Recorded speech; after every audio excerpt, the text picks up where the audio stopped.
I'm not playing with you. Don't judge me by yourself. Myself? Why did you marry me?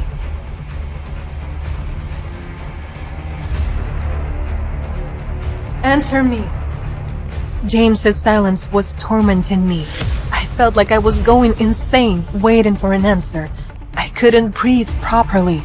Someone was digging a deep pit in my heart, and blood was slowly pouring out. It was so painful that I physically felt cramps in my lower abdomen. I couldn't stand on my feet.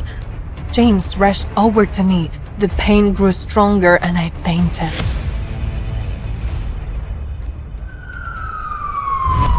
Doctor, please, save my child. I will try to do my best, but I can't promise you anything. Save my child. Save my child.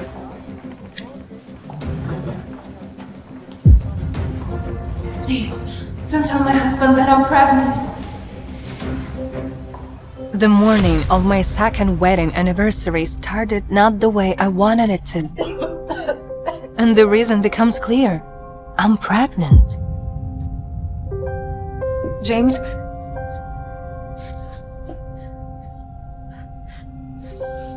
I want to tell you something. I'm filing for divorce. You what?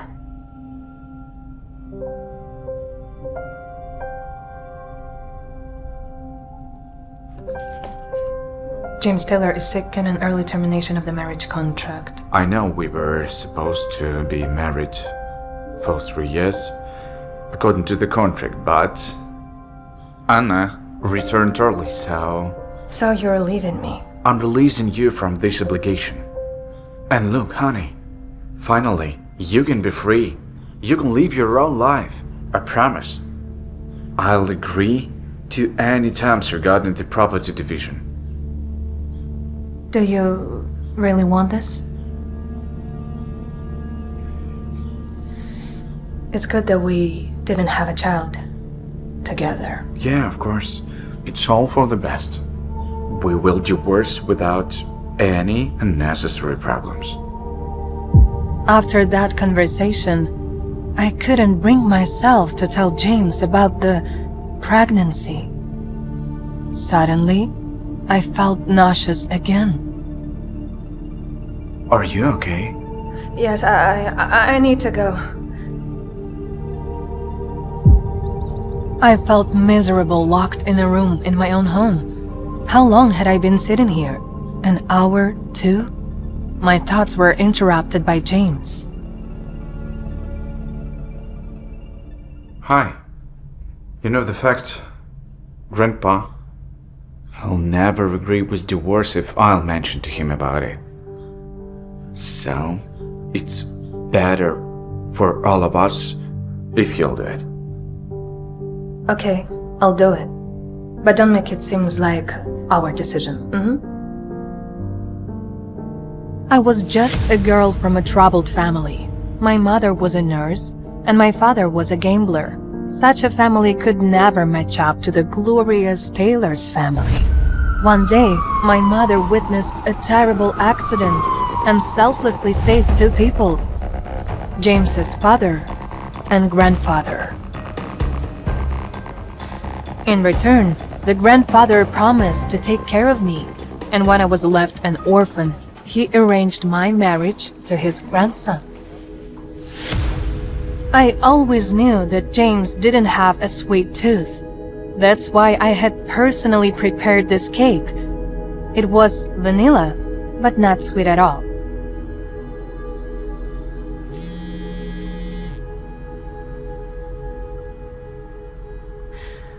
Hello, James. Thank you for your gift. I won't be coming back tonight. Oh, all right. So, candlelit dinner? Bye, Emily. I couldn't believe it. On the day of our second anniversary, my husband was having a candlelit dinner with another woman. This fact instantly made me feel defeated, hopeless to the core. I had already completely lost in this competition with Anna.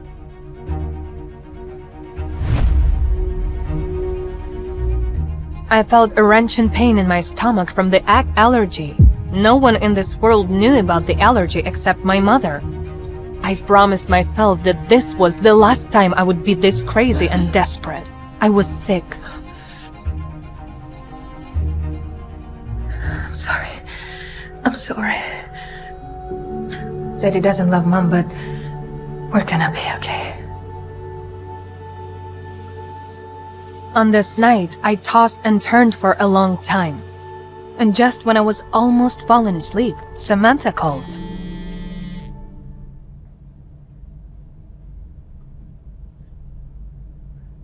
Hello?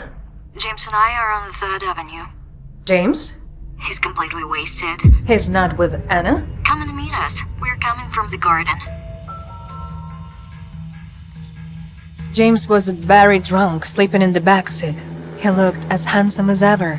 I thought that some people in this world remained perfect even when they were drunk, like James. Samantha, why is he so drunk? Wasn't he supposed to be with Anna? What? Do you really want your husband to spend the night with another woman? Husband is just too much. We already agreed to divorce. Come to your senses. Have you lost your mind? What divorce you're talking about? Are you really ready to let him go? That he's ready. And I recall that you were not very invested in this marriage. What happened? I admit I didn't like you at the beginning, but you two are married and you need to make an effort until, you know... Until what? Until Anna interferes. You're nothing like her, and that's your huge advantage. So, this is your husband. Take him home and let me go. Samantha helped James out of the car and then left. It's Anna. She's looking for you. I'm sorry, I crossed the line.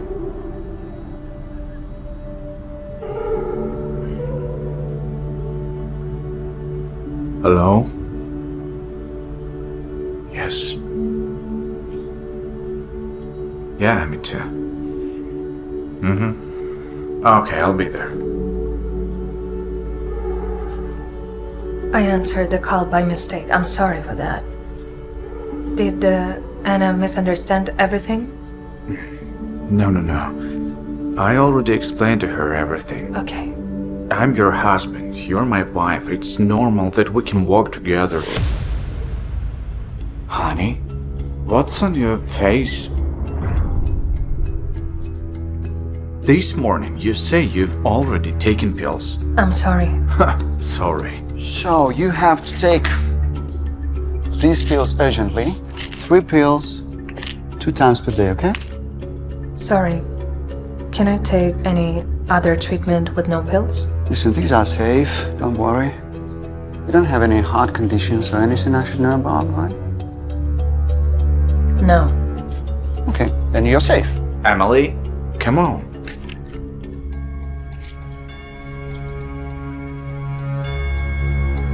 James, can you get me some water, please? Sure, honey.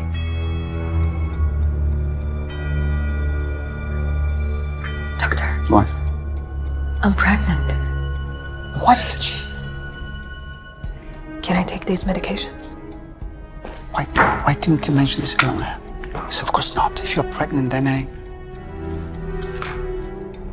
have to switch you to this typical treatment. Take this. Thank you. Get well soon. Thank you very much. Thank you. Have a nice day. Thank you. What is this? Why did the doctor change prescription? Typical treatment will be also effective. Oh, no. Look, you all rat. It's gonna take longer. If you wanna show up at grandfather's birthday like this, he'll think that I abuse you. Don't worry. I will explain him everything. No. I should go and bring back the doctor. No, please, wait, please. It's me. I told him to change my medication. I didn't want to tell you, but I had stomach aches. These explanations were enough for James. I wanted to get rid of the rash as soon as possible, so I started applying the cream when James suddenly showed concern. James! I turned and saw Anna. I was shocked, almost unable to believe my eyes. Anna was sitting in a wheelchair. How could this happen? I had never heard anyone mention that she had a disability. I thought she was a dancer. Astonished by this revelation, I stood there for a while, unable to react. Emily? Anna? Looks like you really didn't know about my condition. No. Of course not. Everyone kept quiet on grandfather's command. Who in this family would dare to disobey his direct orders? What does Grandpa have to do with this? Your mother saved him, and he was willing to do everything for you to be the part of his family. Even blackmailing his grandson, or breaking up lovers, or... I got into a car accident 2 years ago, when I was driving to your wedding, and I almost died. I was supposed to finish this nonsense, but I ended up with a disability. No, I don't believe you. Why he would lie to me? Before our wedding, he told me that it was a voluntary decision and that you two were no longer together. We are not together? Yes. It was a compromise, you know? Because if he hadn't agreed with the wedding, his grandfather would have sent me abroad forever. So that's why he planned it all out, and you will have no disagreements with the divorce. No, you're lying. Oh, yeah? Yeah.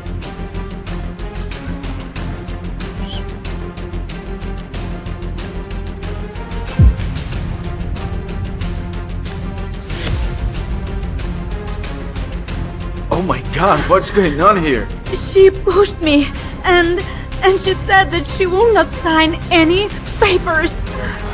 Are you okay?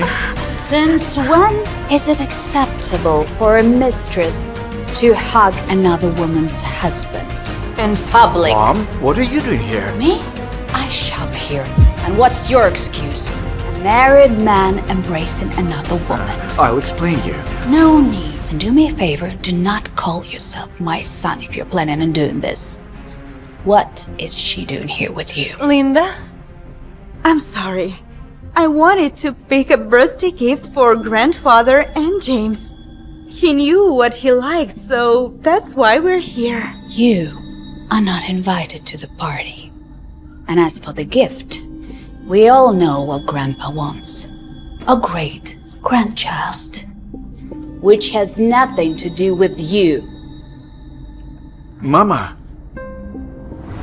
When Linda left, Anna deliberately tossed her hair back over her shoulders to show me her earrings.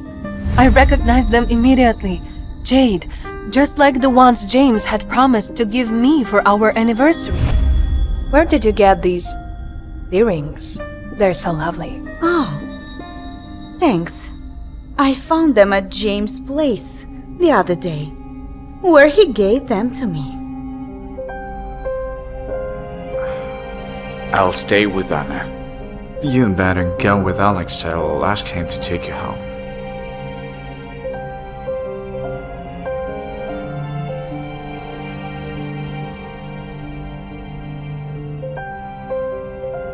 Excuse me. Miss. What? Miss Tyler's called. Said to expect her in 10 minutes. Oh, thank you, Robert.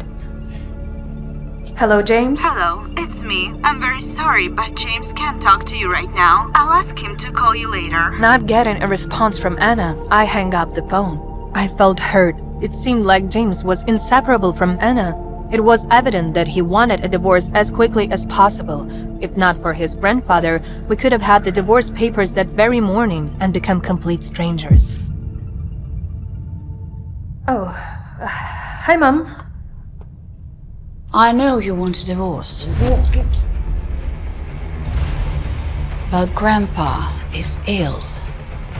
So should you do anything to upset him, I will never forgive you. Mom, I would never hurt Grandpa. But James and Anna... Stop it!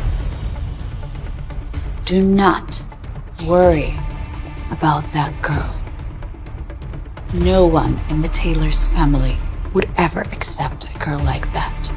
Your job is to keep James.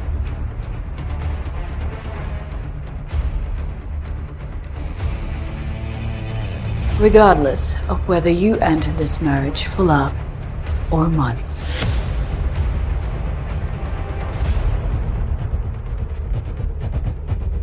I do hope that you will give me a grandchild soon, so I can be proud of my son again. Sweetheart, go ahead with your shopping. When you're ready, I'll ask the driver to take you home, okay? Okay. Don't worry about me. I'll take care of myself. Okay? Okay.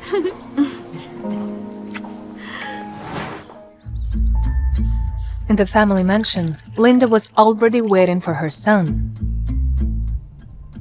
Have you ever given a thought how your wife must feel when you parade mistress in front of her? Mom, I know about the divorce, but may I also remind you that your grandfather is very sick, and should your antics hurt him even a little bit, I shall forget that you are my son. I don't want to hear this. Anna is not as simple as you might think she is. I know she has hidden intentions, and if you just listen to me for one... Thank you for the tea. That's enough. Have a good day, Mom. James came home seething with barbaric anger. I could barely get up from the couch. Oh, you came back? Look, I need to tell you something. Mom seems to know about our divorce. Oh, really? Didn't you tell her? Weren't you the one who raided us out? What do you mean? Of course not. Nonsense. It was the secret between me and you. What do you want, money? Don't say that. Anna was right. If you don't want a divorce, why don't you just tell me? Why did we play this game? I offered you to stay your conditions. Even if you want to take a half, you agreed. And then, you told my mom and grandpa. I'm not playing with you. Don't judge me by yourself. Myself? Why did you marry me?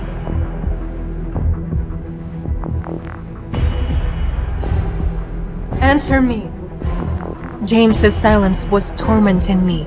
I felt like I was going insane, waiting for an answer. I couldn't breathe properly. Someone was digging a deep pit in my heart, and blood was slowly pouring out. It was so painful that I physically felt cramps in my lower abdomen. I couldn't stand on my feet. James rushed over to me. The pain grew stronger and I fainted.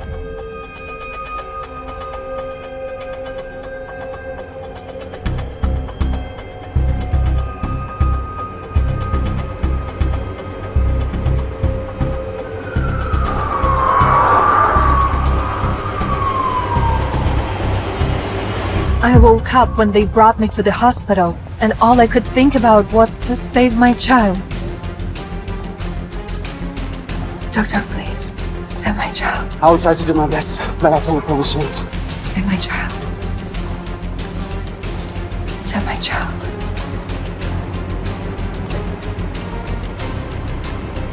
Please, don't tell my husband that I'm pregnant. What's going on? Hospital? Emily sat nervously as Dr. Wright and a nurse checked her vitals and performed a scan on her stomach. Look at this, you two. Your kiddo's a champ, healthy and kicking. What? We're pregnant? James and Emily exchanged silent glances. Even if they stood as husband and wife, Emily couldn't help but wonder, would a child save their marriage? Perhaps it's not the end, but a beginning. Are you all right? James rushed over to Emily. I don't know, answered Emily, wincing. but it hurts too much to stand up.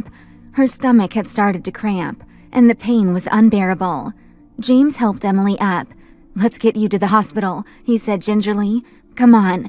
Even though Emily's emotions were fraught, she couldn't fight James this time. She allowed him to offer her his arm, leaning against him as he guided her to the couch. "I'm going to call for an Uber. Just hold on, okay?" James said, concern etched across his face. Emily nodded as she grimaced and tried to focus on breathing instead. Emily breathed in and out as pain continued to sear across her stomach. "Hold on, little one," she said to herself. "I'm so sorry. I'm so sorry. I'm so sorry." James walked into the kitchen. He came back to the living room with a half-empty water bottle. An alert on James' phone went off. "A car's coming in a few minutes," James said. "Are you okay?" Emily nodded. James sat next to her and rubbed her back. That small gesture of comfort made Emily want to cry.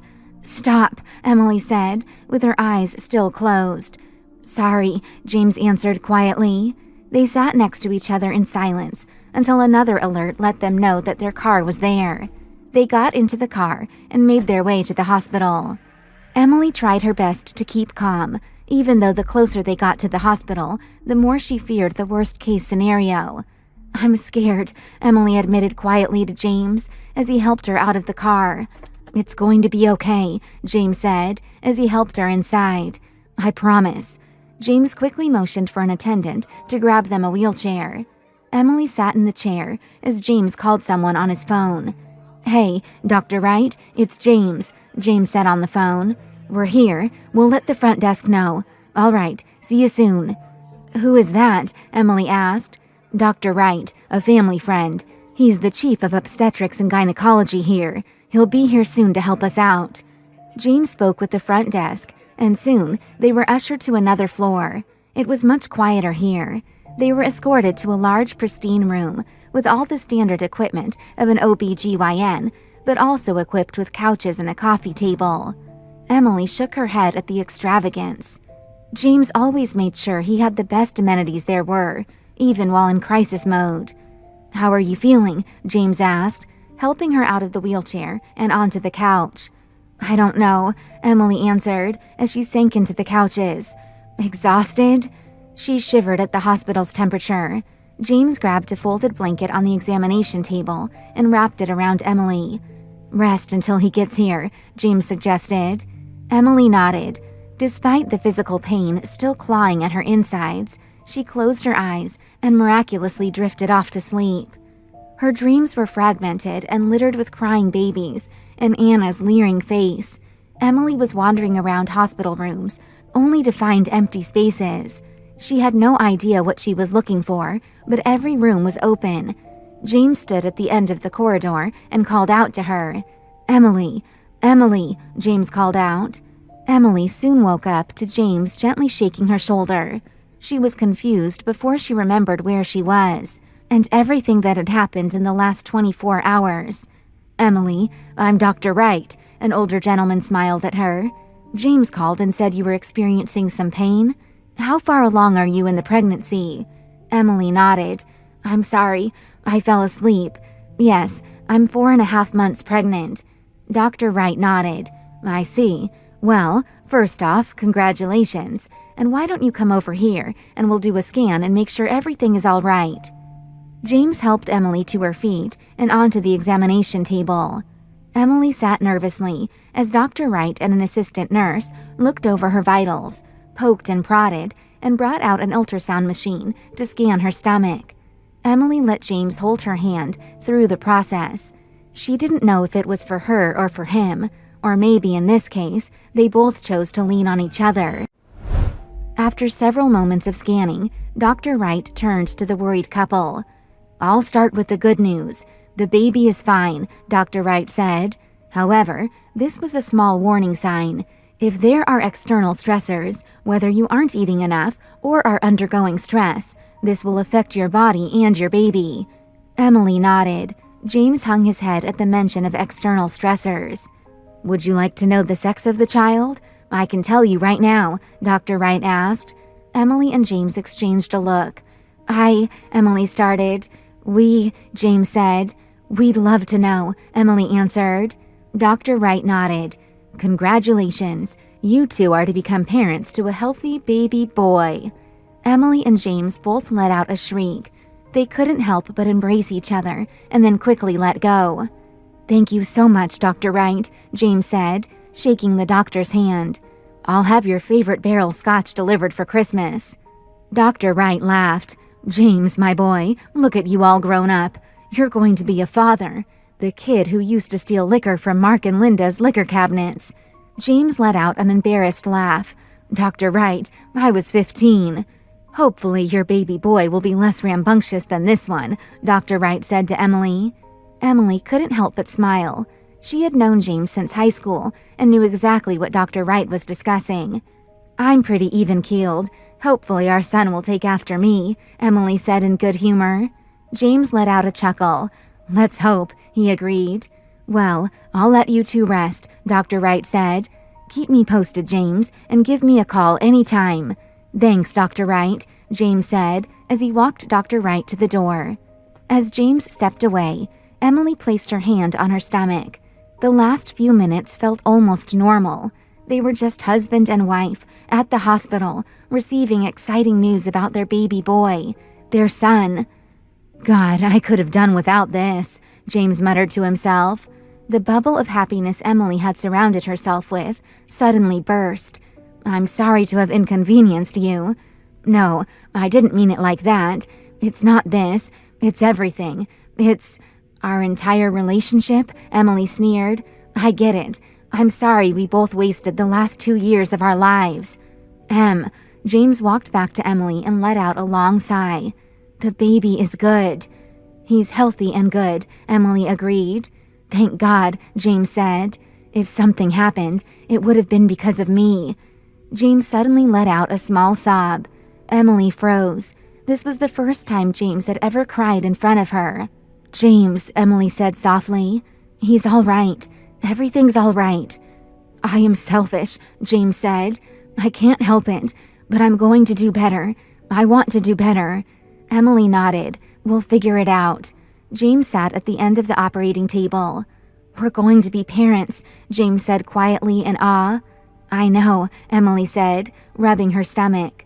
Emily and James might have had different temperaments, different morals, to their taste in interior design, but they had always shared the same vision for the future. They had both talked about having a family. Emily and James tried to get pregnant about a year into their marriage, but after months of trying, they found out that the possibility of Emily getting pregnant was less than 10%. It wasn't impossible, but something about knowing how difficult it would be disheartened both of them. It had been a little rocky ever since. "I don't know what to say," James said quietly. Emily looked down at her hands. She didn't know what she wanted to hear. In just a day, so much damage had been done to their relationship. On that same day, a once-in-a-lifetime experience had made her feel closer to James than she ever had, even if just for the length of a doctor's visit. "Don't say anything," Emily said. Despite the horrible way the day started, it ended in a way she couldn't believe. Hearing their baby was fine, and a healthy baby boy. That moment of bliss was how she wanted to end the day. James looked at Emily and nodded. He grabbed her hand and squeezed it. "Ready to go home?" he asked. "Yup," Emily said. James helped Emily to the wheelchair and wheeled her out the door. "All right, let me see what the ETA on the rides is," James said, looking through his phone. Then, unmistakably, a shrill voice rang through the lobby of the hospital floor. "James Taylor, you stop right there!" James froze and looked up. Emily didn't know whether to smile or wheel away.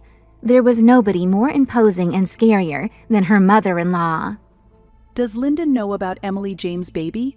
What will James do next? "Mom?" James yelled. Emily couldn't help but let out a small snort.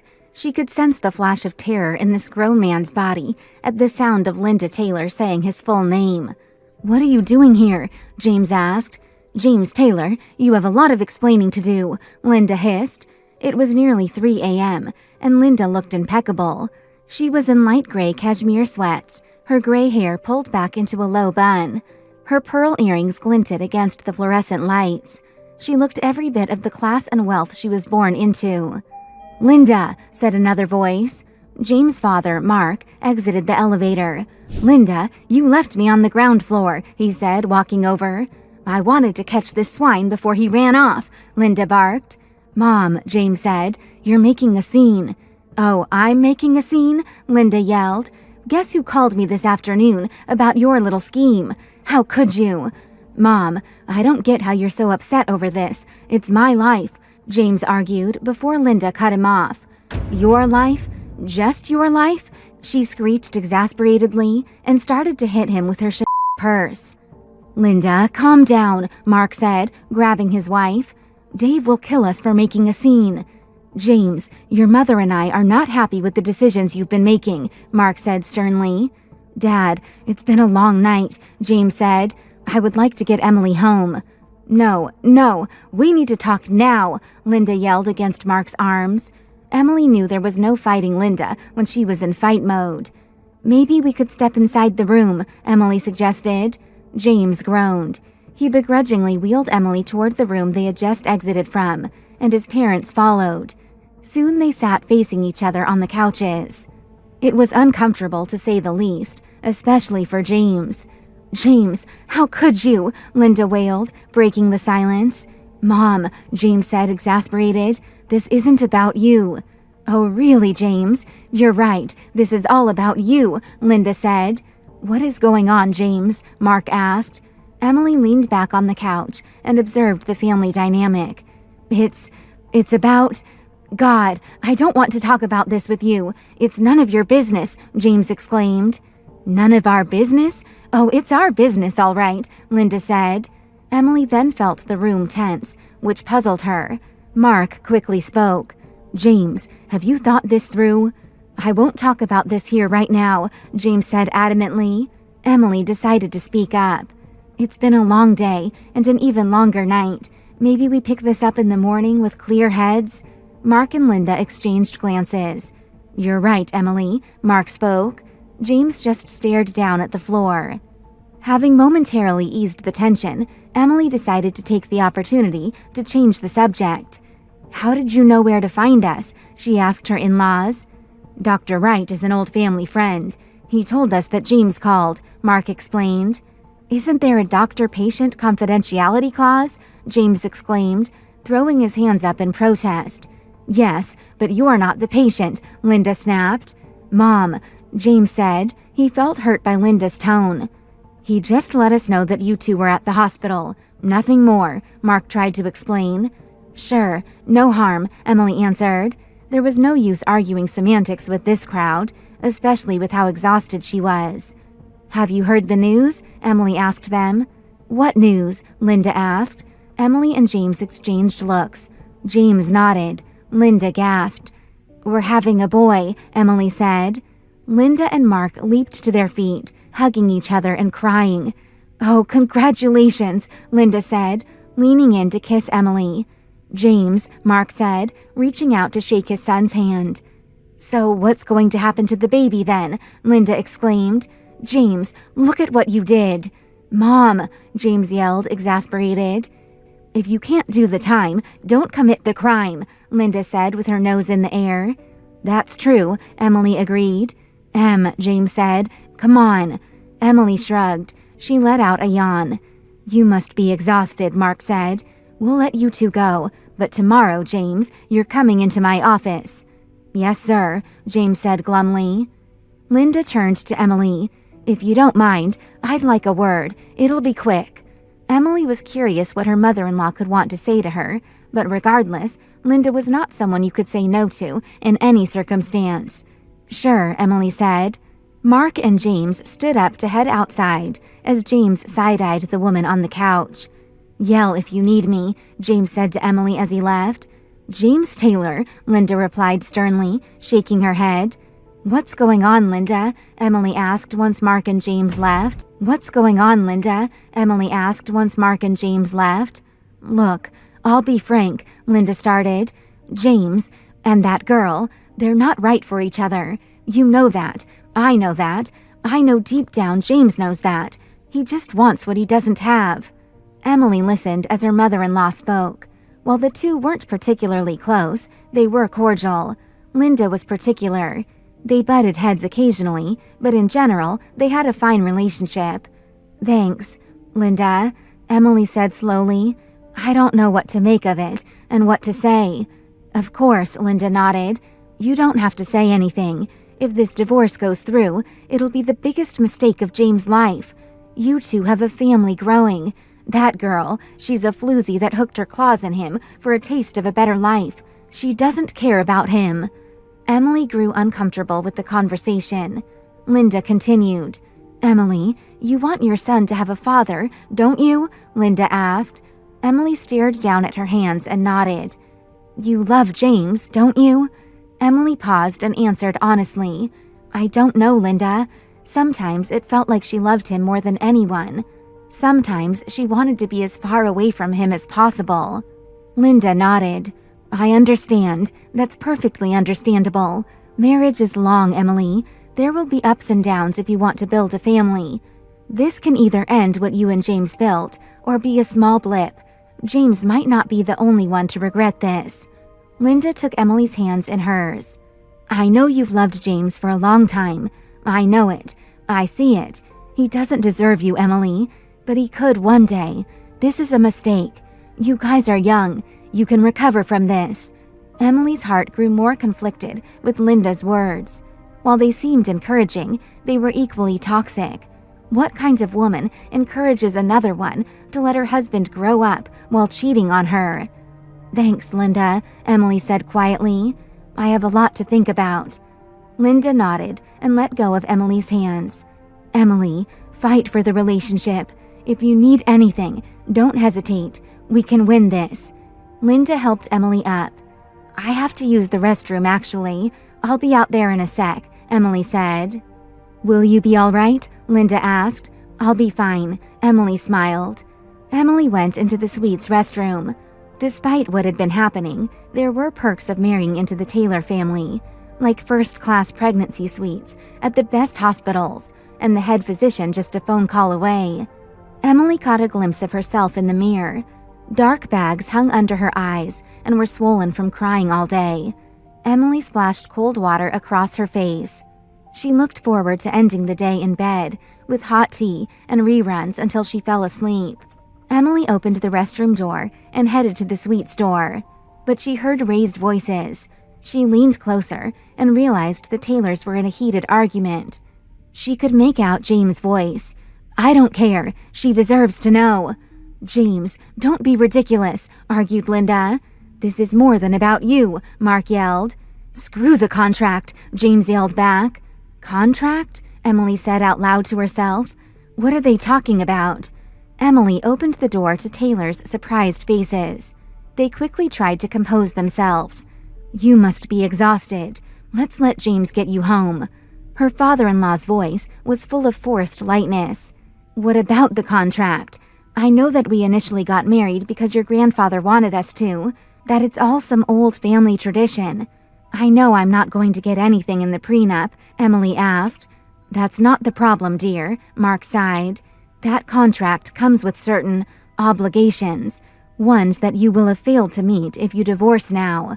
And, well, there will be consequences." A stony silence filled the air as the Taylors looked at one another, then back at Emily. "What the hell is going on?" she thought to herself, waiting for their reply. "What kind of consequences? What's going to happen to me?" Why are you telling me this now? Because, my dear, James has impregnated someone else before he impregnated you. It hit Emily like a ton of bricks. All the puzzle pieces fell into place. Is it Anna? It's Anna, right? I can't believe this. Is she also having a son? We don't know yet. Anna doesn't want a gender reveal. Of course! Why would she? That'll totally rob her chances to create drama if she did. Mark reached over and patted Emily on her shoulder condescendingly. Your child will be cared for and showered with all the same privileges that come with being a Taylor. But he'll have to deny his true birth order and the rights to his lineage if Anna gives birth to a boy first. Emily's mind reeled. Tears welled in her eyes, but she fought them back, her jaw setting in a grim line. So, it was all a lie? Our marriage, our family, it was all just a part of some bloody contract? James looked down at his hands, speechless, prompting his mother to speak for him. I know how you feel, Emily. Are you saying Mr. Taylor cheated on you too, Linda? Did you, Mr. Taylor? Did you enjoy your time with your mistress? James sure seemed to.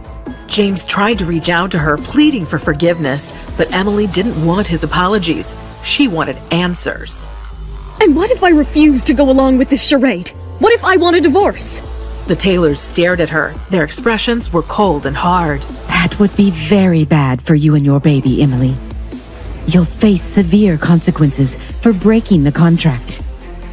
Emily processed Linda's words. The threat was crystal clear. She felt a shiver of fear creep up her spine, but she quickly pushed it aside. I guess we'll see about that then, won't we?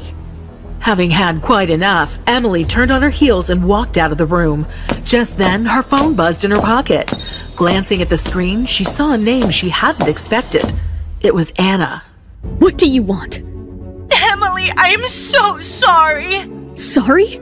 For what, Anna? For sleeping with my husband? For betraying me? Or for becoming the mother of the next Taylor heir? Emily, I didn't know about the contract, I swear. Whether you knew or not, Anna, it changed nothing. I know, I wanted to apologize and ask if we can be civil to each other, for the sake of propriety. It's too late for that. Think about it, Em. We can both share James and his fortune, right? Your apology sucks, Anna. Fine. Don't accept my apology. Just be a sob story like always. You have been that way since high school. Poor little Emily Clark, who just wants everyone to feel bad for her. Emily was exhausted from all the insults directed her way. He never loved you, Emily. Never. James only married you out of pity. He loves me. Do you hear me? He's mine. Oh, Anna, this is so funny. You and your stupid ego. To be honest, Anna, I'm grateful. See, you've done me a favor. You've unburdened me of a man who doesn't know how to value his vows or his family. Anna fell silent and Emily continued, her tone mocking. Enjoy my leftovers, Anna. You deserve that. I hope he's everything you ever wanted, because he's certainly not what I want anymore. Emily disconnected the call before Anna could come up with a retort. At that moment, Emily vowed to her unborn baby. Don't worry, baby. I'm going to make the entire Taylor family pay for what they did. No matter what anyone says, you are the rightful Taylor heir. And one day soon, you will own every red cent of their billion-dollar fortune. Emily squared her shoulders and pushed open the door to the hospital room. She had to win this war, and for that, she had to strategize. Anna! Of all people, James!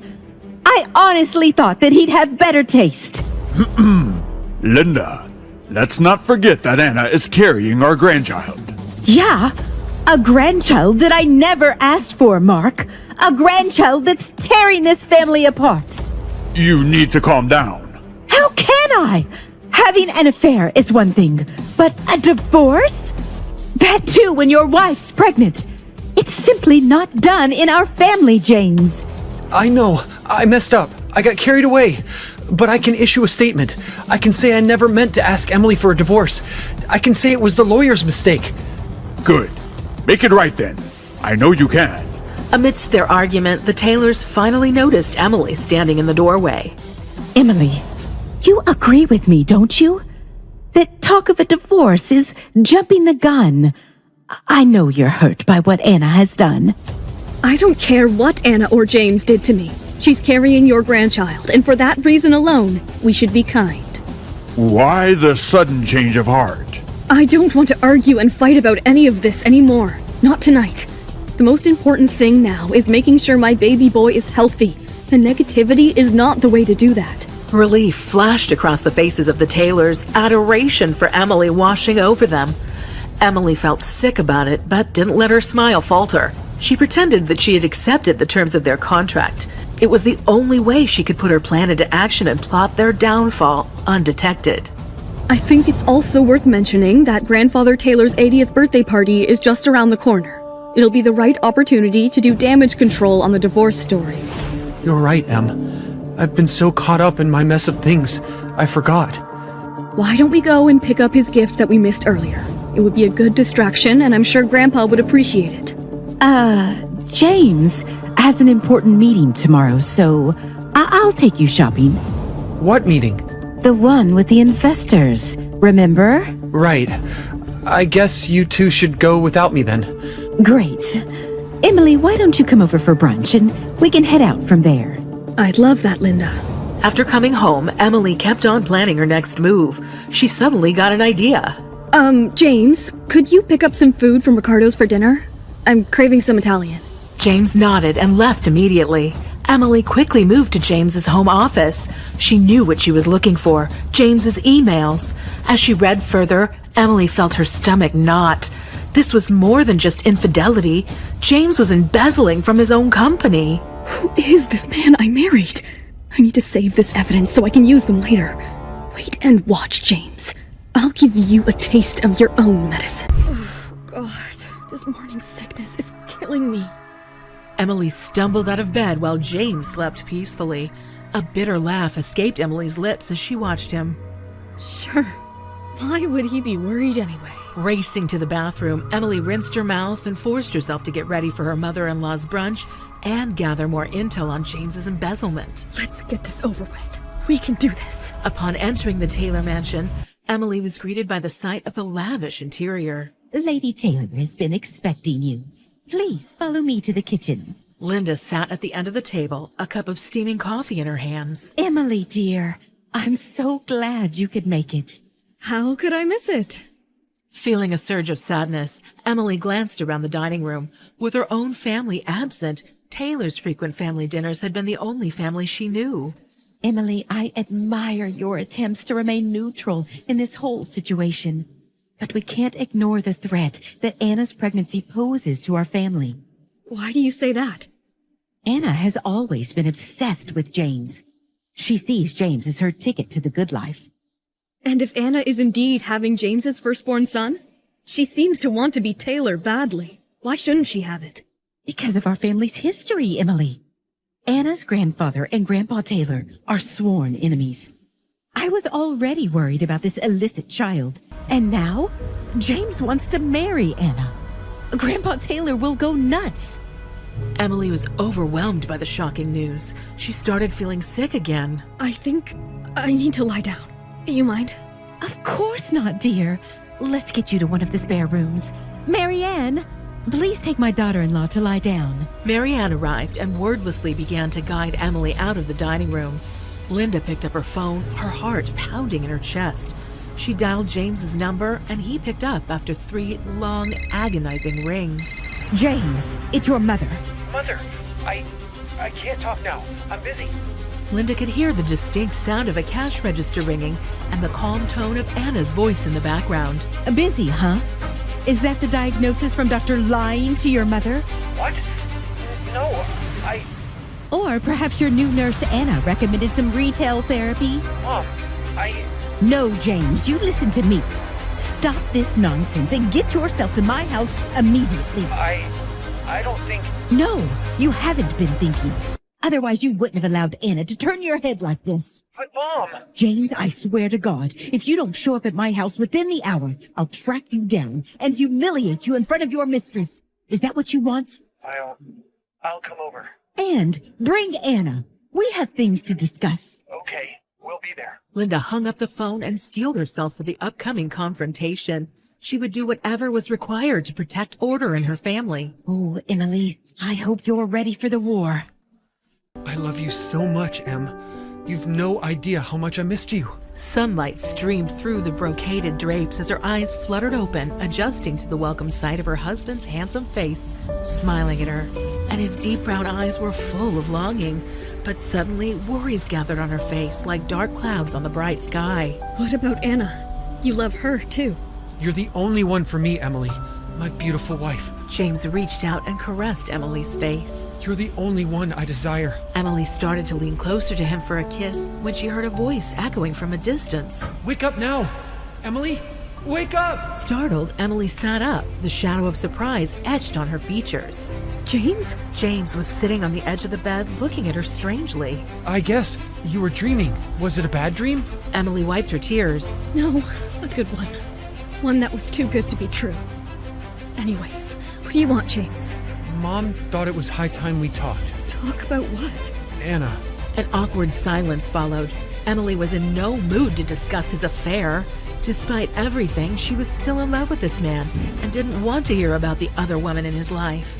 She climbed out of bed and put on a robe, going to stand by the window. Anna is threatening to talk to the press, to tell the world about our child, unless I let her move in with me. Move in here? You mean at our house? Yes. Emily's heart thudded against her ribcage, but she veiled her emotions behind an impassive facade. What about me and my baby? Do you want us to live on the streets? No, never. With what I'm offering, you can go anywhere you want, Em. James took out an envelope and handed it to Emily. It was a new contract, cold and clear. For Emily's continued silence and keeping up the mirage of her marriage to James, she would receive a cash sum of $10 million and the keys to the Taylor's coastal home. You're shipping me off to Malibu? I love you both, but this is my only option now. So, Anna gets my husband's name, my home, and I get a slap on the back and a hearty good luck? $10 million is more money than most people see in a lifetime. What more do you want? Wow, this is just... I want my life back, James! I'm not the one who cheated in this relationship. Then how is it fair for me to suffer the consequences? Have you got no shame? I can't give you what you're asking, Emily. You must understand, this is the best I can offer.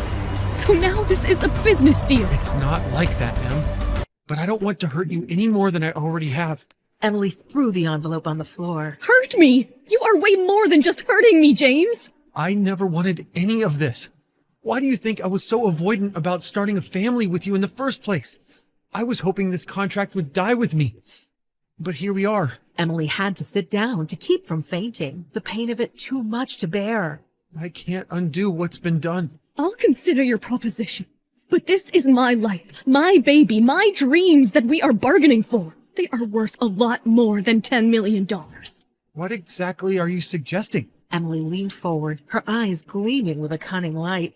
A surge of confidence ran through her, remembering her promise to her baby. I am suggesting, James, that you demonstrate how strong your love is. For Anna and me both.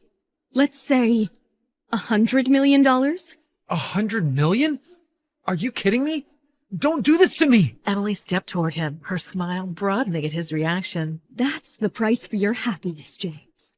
Ew! This decor is so ordinary. It barely has any sophistication. The coastal bungalow, once filled with memories of love, was now a battleground for Anna. It's our home, Anna.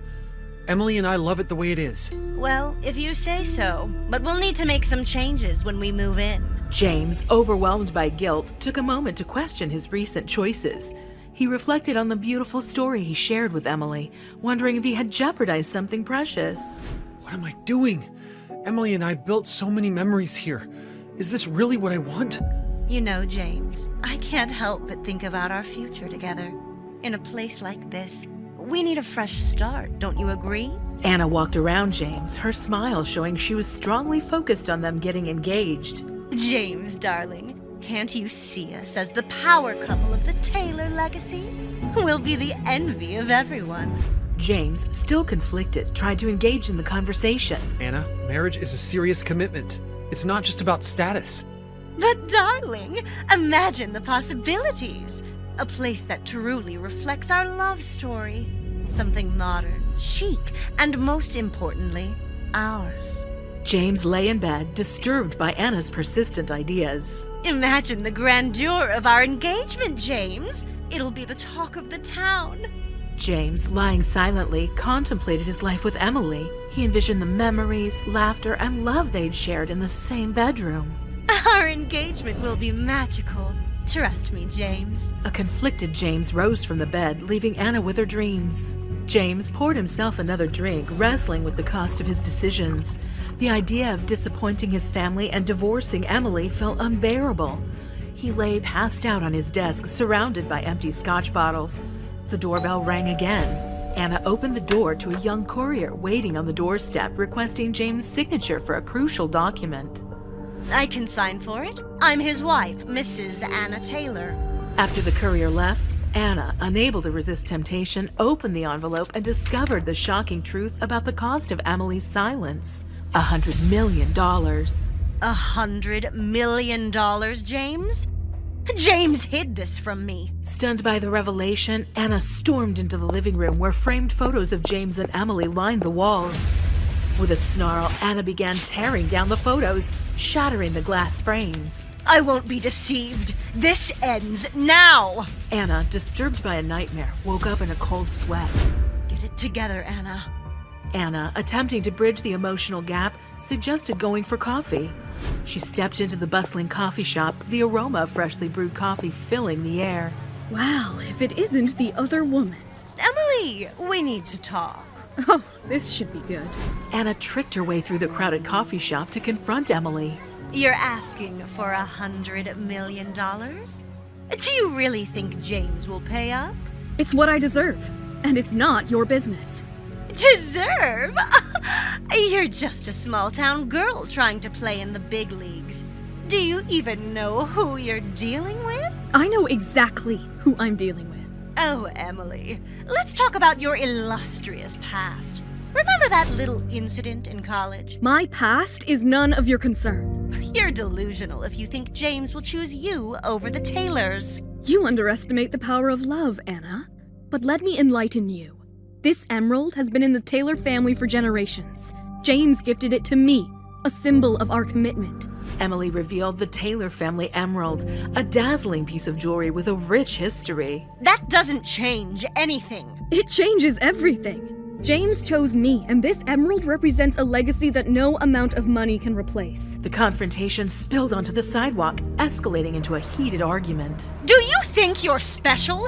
You're nothing compared to what the Taylors can offer. I won't let them dictate my worth. Blinded by rage, Anna failed to notice an approaching car. Watch out! In a shocking moment, Anna was struck by the car, the screeching brakes and the impact drowning the surrounding noise.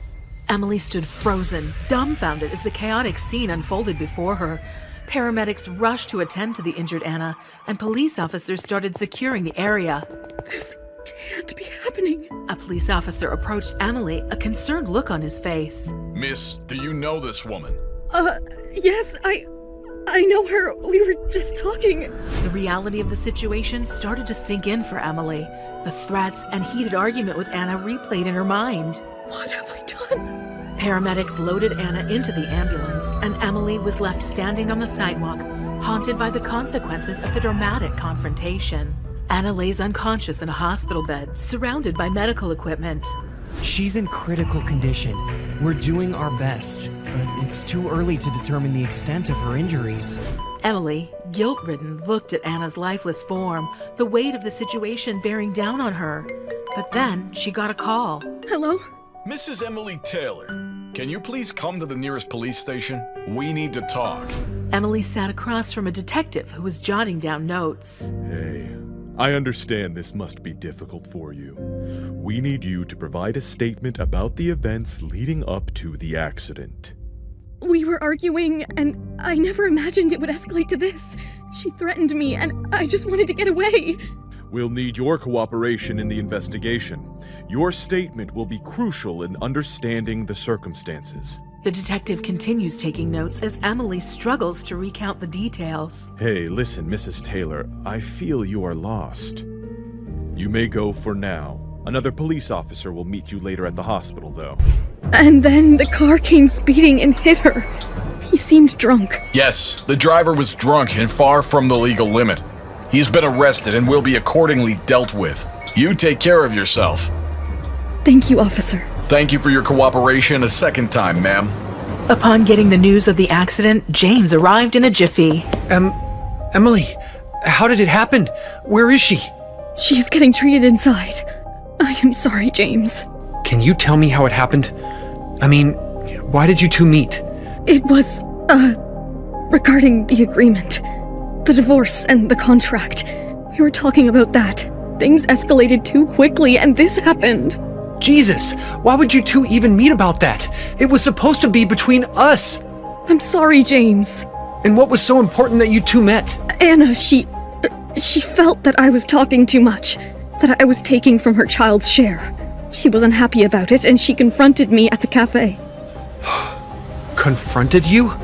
I don't understand what made her go there. You live on the other side of the town. Why would she bother coming there? She must have felt it was important to talk about it. And what did you tell her? Is it because of what you said that she got upset? We had an altercation and she got angry. She chased me across the street. She was blinded by her anger and followed me. And then... Then what? And then a drunk driver sped through and hit her.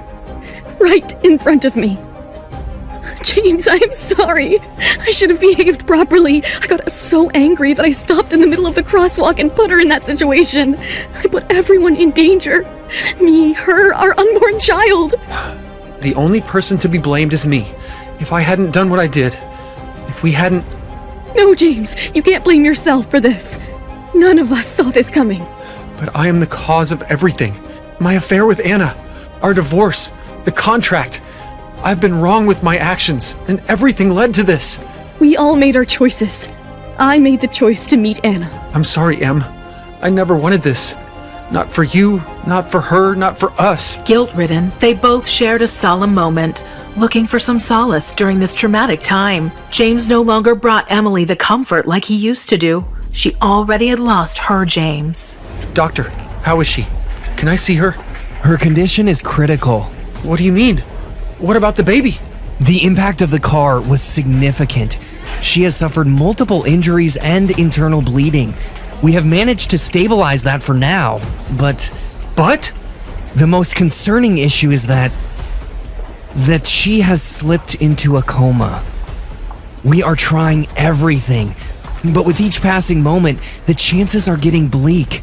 If she doesn't gain consciousness in the next 48 hours, it could impact the unborn child. James, are you all right? Yeah, I am. I'm okay. You should go see her. I can't go alone. You should go in alone. I'll wait for you here. I can't face her. It's me who brought this on her. This is not the time for blame games. Go see her.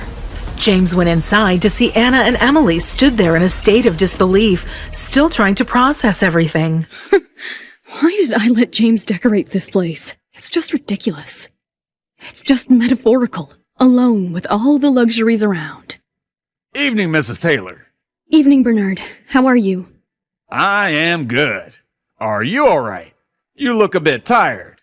Beautiful, but tired, ma'am. It's been a long day, Bernard. A really long day. You know, coming to this place without James, well, it feels like a house now. Not the home it was before. Would you like me to prepare something special for you? You sound like you could use a good meal from someone that loves you. Oh, Bernard, you are a savior. That sounds perfect. What would you like to have? Surprise me. I completely trust your judgment. Very well then. I'll prepare something which will lift up your mood and put some color on your pale cheeks. After all, you are eating for two. Thank you, Bernard. Bernard went into the kitchen, showing his handicraft, and as the kitchen filled with the smell of roasting meat and buttery herbs, Emily started feeling nauseated. Bernard, I am sorry, but I am not feeling well suddenly. I think I should just lie down for now. It's all right, Mrs. Taylor. I'll finish it up and put it in the fridge. Eat when you feel like it. Take care of yourself and your baby. Exhausted by a long day, Emily was drained and soon went into deep sleep. As the night passed on, the storm became strong, awakening Emily at 3 a.m. Her childhood fear of thunder and lightning had resurfaced, but she needed to act bravely, not only for her sake, but also for the unborn baby. Don't be scared, Emily. It's just a storm. It will pass away. Don't worry, baby boy. Your mother is a strong woman. Could it be at this hour? As Emily waited, grasping the fire poker, her heartbeat echoed in her ears. The door clicked open, and a man walked in with stumbling footsteps. Emily, I'm... Wait a second, is that James? Jesus, you scared me to death. What are you doing here?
James cupped Emily's face and kissed her.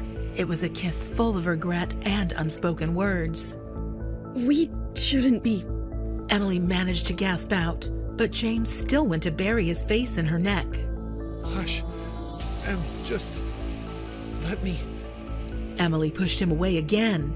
Reality flashed back in front of her eyes. The betrayal and the lies all came back to her. No, James, we can't do this.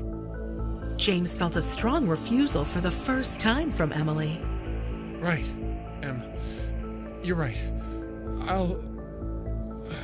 I better go to the guest room. Emily woke up the next morning to the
chair nearby to let out her frustration.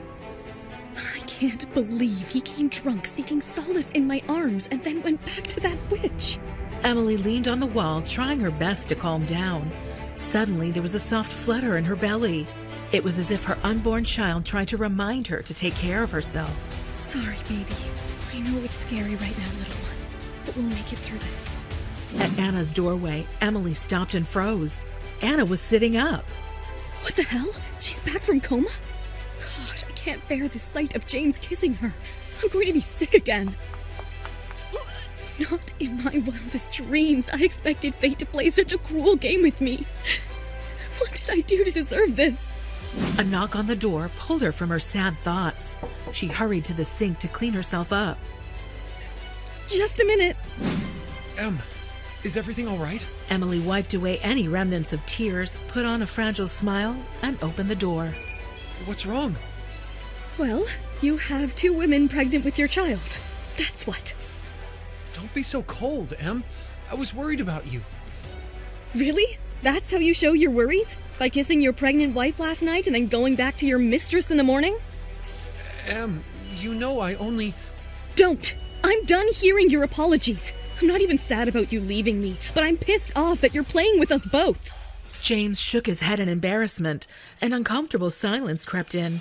Emily gathered herself, remembering why she came here to find James in the first place. Anyways, Grandpa Taylor called me this morning. What? Why? He wants us to go see him a few days before his big party. He said his health wasn't good and that there were a few things to discuss before it was too late. It sounded serious. He didn't mention what he wanted to talk about. No, he tried to downplay it, but like I said, it sounds serious. Did he say anything about his will? About inheritance? Seriously? That's all you're concerned about? That man is sick, for God's sake! I didn't mean it like that. I just need to know if there are any changes that I should know about. Maybe there are, but shouldn't we be more concerned about his health than his money? I am, Emily, I am. I know this is hard, but we need to be there for him, regardless of any changes he may or may not make. You're right. We need to go see him. I'll make the arrangements. As James walked away with a frown, Emily noticed him dialing Linda. She stormed down the hall when Anna called her from the cabin. How are you, Emily? Good that you're awake. I'm sorry for my behavior at the coffee shop. Wow, an apology from Anna Sterling. Should I call the press? A deathbed confession might sell more papers. Save the drama, Anna. We both know you're not dying because You're not that ill, and I'm never that lucky. Wish you were this feisty in bed as your words. James might have been still interested in you then. Well, I chose to play the wife, whereas you chose to play the WHOR. I think you got it. Anna's face turned red, but she didn't give up yet. We all have our roles to play, Emily. Look at you, for example. The dutiful wife, the doting mother, the scorned lover. Careful, Anna. You're skating on thin ice. All right. I just meant that we're all wearing masks, trying to be someone we're not. Except for some, their mask is their real face. Anyway, I better come to the point. What a surprise. Well, now that you're soon to be divorced, I thought I could ask for the Taylor family engagement ring. If you're wondering what happens next, download the Pocket FM app now and listen to the exciting episodes of Sweet Little Lies.